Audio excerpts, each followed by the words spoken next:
gebouw, maar het is totale chaos. Want hij staat ook niet verkeerd. Dus draai je ook. Lastig maar, hè?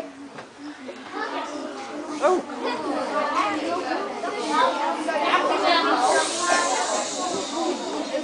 Dames en heren, een groot applaus voor de raketten van de bedenkers van de studio.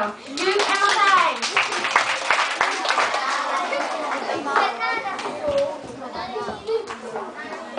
Het gebouw bestaat uit Lego met natuurlijk een houten dienblad eronder. Ze zijn met een idee gekomen om een gebouw met allerlei nieuwe stukjes te maken. Overal camera's met lasers eraan om eventuele trillingen te traceren en te verhelpen. Dit gebouw kan zichzelf staande houden. Niemand anders in Nederland had ooit zo'n goed idee.